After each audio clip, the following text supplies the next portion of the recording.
वाणो आ थार दादी बता रही है कि थे कमेंट करया हा कि थान बालू का स्तूप का प्रकार कौन याद हो थे तो भोला ही रगर टाबरो सबसे पहली तो आप बात जानो कि रेत का टीला नहीं बालू का स्तूप बोले जावे। अब कमेंट में दादाजी ऑन टॉप लिख देना। गुड़ा गुड़ियों, अब आप सोच रहे होंगे कि बालू का स्तूप कैसे बनते हैं, तो ये देखो बालू का स्तूप हवा चलने पर मिट्टी के अपरदन से बनते हैं। ठाबरों, आज थान बालू का स्तूप दिखा लियाणु हूँ। बालू का स्तूप दो प्रकार का हुई, एक पवन की गति के आधार पर और दूसरा आकृति के आधार पर। अठीन सुनो, पवन की गति के आधार पर पहलो प्रकार है अनुदैर्ध्य बालू का स्तूप और अनरेखीय बालू का स्तूप भी बोलियो जावे।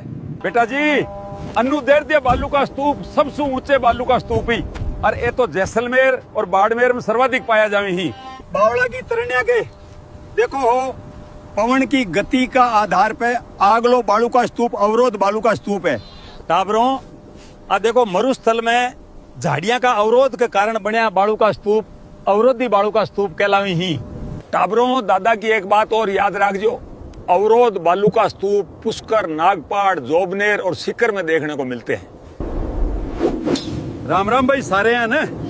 ये ही अनुप्रस्थ बालू का स्तूप और ये पवन की दिशा के समकोण पर बनी ही। आ जाओ जी, पुगल, सूरतगढ़, चूरू, झुंझुनू वाले आ जाओ।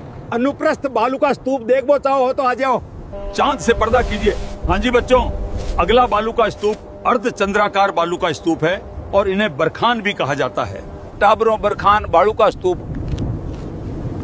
नीम का थाना, लोणकरणसर और डीडवाना का माइन सबसे ज्यादा मिले। अरे बेटी का बापो, ए बालू का स्तूप तो बहुत तेज दौड़ रही, इको मतलब बरखान सर्वाधिक गतिशील बालू का स्तूप है। टाबरो, थारी दादी का फोन आयो है, बिन मेरी याद आ रही है, तो थान आकृति का आधार पर बालू का स्तूप अगला वीडियो में दिखाऊं।